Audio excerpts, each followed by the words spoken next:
మిథున రాశి వారికి మరి తెలివితేటలకు, సమయస్ఫూర్తికి పెట్టిందే మారుపేరు.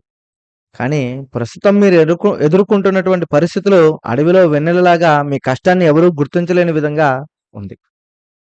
మరి మిథున రాశి వారు ఎంత కష్టపడినా పనులు చివరి నిమిషంలో ఆగిపోతున్నాయా? ఎంత ప్రయత్నించినా ఫలితం ఆలస్యంగానే వస్తుందా? అయితే ఈ మే 8 శుక్రవారం మీ జీవితంలో దాగి ఉన్న ఒక అడ్డంకి బయటపడేటువంటి అవకాశం అయితే చాలా అంటే చాలా బలంగా కనపడుతుంది మిత్రమా. మరి మీరు నమ్మినటువంటి వాళ్ళ వల్లేనా? లేదా మీ చుట్టూ ఉన్నటువంటి వారి వల్లేనా? మీ అదృష్టం నెమ్మదిగా ఆగిపోతున్నటువంటి సంకేతకాలు కనిపిస్తున్నాయా? మరి మీరు భయపడాల్సిన అవసరం లేదు. ఈ రోజు తర్వాత మీ జీవితంలో కీలకమైనటువంటి మలుపులు మొదలవబోతున్నాయని కూడా ఈ వీడియోలో సగర్వంగా ఉంది. కాబట్టి మరి మిథున రాశి వారికి మరి మీరు ఎదుర్కొంటున్నటువంటి అడ్డంకులు, ఆర్థిక ఇబ్బందులు మరి వీటన్నిటిపైన మీకు క్లారిటీగా, వివరంగా ఎందుకు ఈ పోరాటం జరుగుతుంది? అడ్డంకులు తొలగే మార్గం ఏమిటి? మరి ఎంత ప్రయత్నించినా ఆలస్యాలు ఎందుకు జరుగుతున్నాయి? మరి ఆర్థిక నష్టాలకి ఎన్ని రకాల ఇబ్బందులున్నాయి? మరి వాటి నుంచి మీరెలా బయటపడాలి? మరి మీకు రాబోయే దాంట్లో ఏ విధంగా ఉంటుంది? అడ్డంకులు తొలగాలంటే ఏమిటి? అవన్నీ మీకు వివరంగా నేనైతే ఇప్పుడు ఈ వీడియోలో చెప్తాను.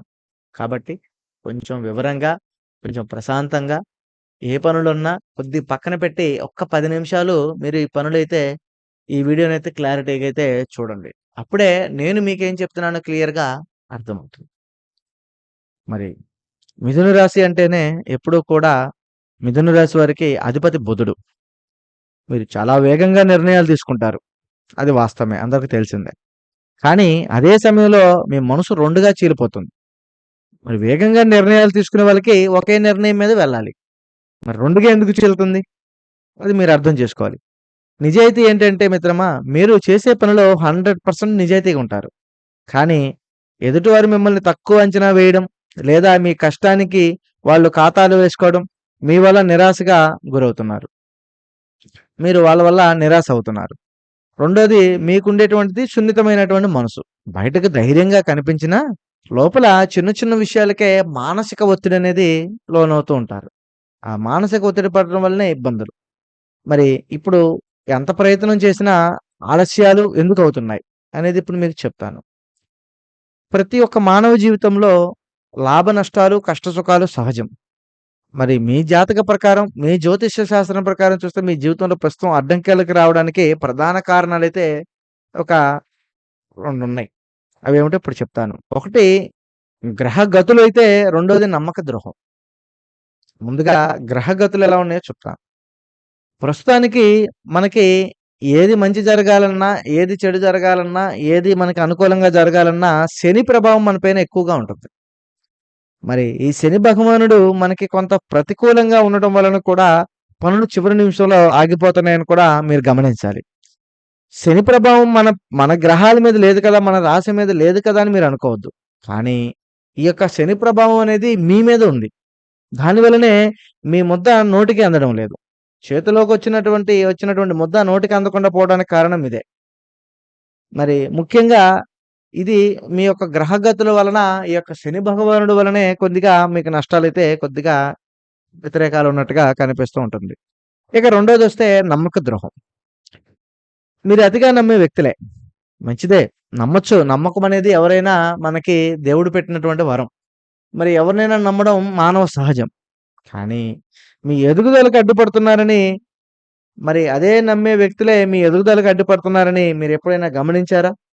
మీరు ఒక ప్లాన్ చెబితే అది అవ్వకముందే బయట పొక్కడం వల్ల దిష్టి తగిలి ఆగిపోతాం. మీరేదైనా మంచే చెప్తారు. ఆ ప్లాన్స్ ఖచ్చితంగా 100% సక్సెస్ కూడా అవుతాయి. కానీ ఎందుకు ఆగిపోతున్నాయి అంటే, ఒకప్పుడు మీరు అనుకున్నదల్లా జరిగింది. ఇప్పుడెందుకు జరగట్లేదంటే, అది మీ విషయాలు మీకంటే ముందు ఒక వార్తలాగా చేరిపోవడం వలన. దాని వలన కూడా మీకు మరింత ఇబ్బందికరంగా కూడా మారుతూ ఉంటుంది.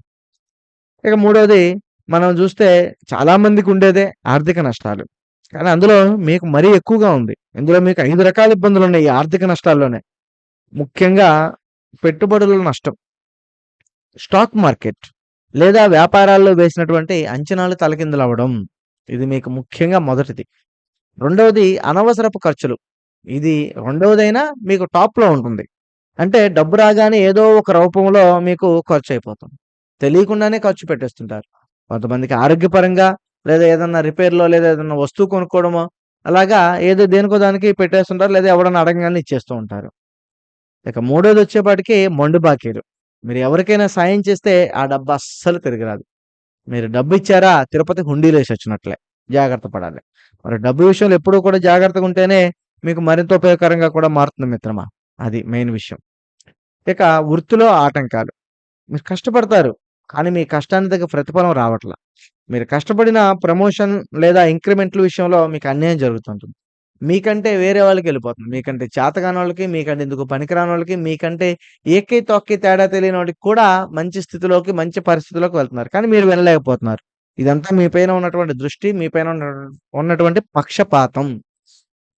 ఇక మనం చూస్తే మోసపూరితమైనటువంటి ఒప్పందాలు. ఈ ఐదిటి వల్లే మీకు మరింత ఇబ్బందికరంగా కూడా ఉంటుంది మిత్రమా. పేపర్‌లో సరిగ్గా చూడకుండా సంతకాలు పెడితే ఇక అంతే సంగతులు.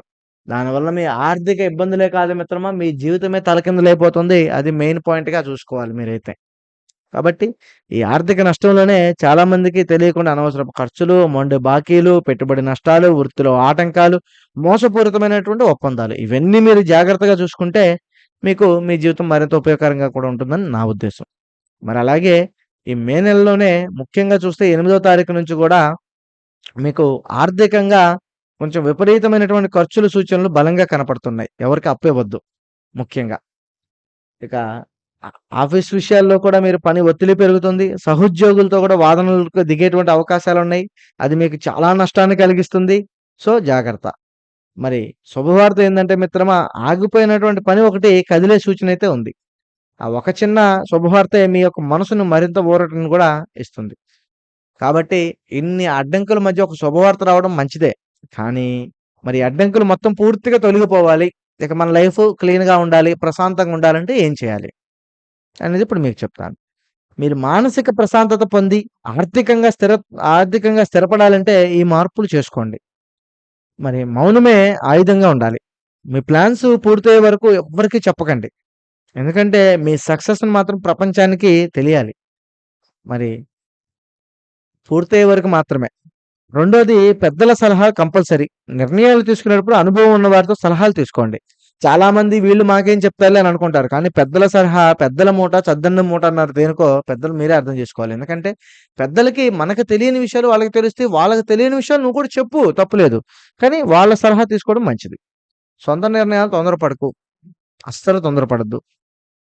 ఇక మీకు బుధగ్రహ అనుగ్రహారాధన ఉంటే చాలా మంచిది. ఇంకా ప్రతి ఒక్కళ్ళు కూడా కుదిరితే ప్రతి బుధవారం చేసుకుంటే మంచిది. ప్రతి బుధవారం వినాయకుడికి గరికతో పూజ చేయండి. పెసరపప్పు దానం చేయండి. దీనివలన దోషాలు తొలగిపోతాయి. పనులు కూడా వేగవంతంగా జరుగుతాయి. మరి అలాగే ప్రతి శుక్రవారం కూడా మీరు తులసి కోటకి పూజ చేయాలి. తులసి కోట దగ్గర ఒక దీపాన్ని వెలిగించాలి. అలా దీపాన్ని వెలిగించి ఆ తులసి కోట దగ్గర పూజ చేసుకొని ప్రశాంతంగా ఉంటే నీకు అన్ని పనులు అనుకున్న విధంగా దక్కుతాయి. ఇక నేను చెప్పేదేంటంటే వీలైనంత వరకే ఆకుపచ్చ రంగు వస్తువులను లేదా రుమాలు మీ దగ్గర ఉంచుకోవడం మంచిది. ఇది మీకు మంచి పాజిటివ్ ఎనర్జీనైతే ఇస్తుంది. ఇక ఫైనల్‌గా నేను చెప్పేటువంటి విషయం ఏంటంటే మిత్రమా, మిథున రాశి మిత్రులకి కాలం ఎప్పుడు ఒకేలాగుండదు. ఇప్పుడు మీరు పడుతున్న కష్టం, ఎదుర్కొంటున్నటువంటి అవమానాలు మీ వ్యక్తిత్వాన్ని చెక్కుతున్నాయి. మరి ఖచ్చితంగా ఈ మే నెలలోనే మీ జీవితంలోనే ఊహించని విధంగా కొంచెం కఠినంగా ఉన్నా నెలాఖరుకల్లా పరిస్థితులు పూర్తిగా మారిపోతాయి. ధైర్యాన్ని కోల్పోకండి. నిజాయితీగా మిమ్మల్ని మీరు కాపాడుకోండి.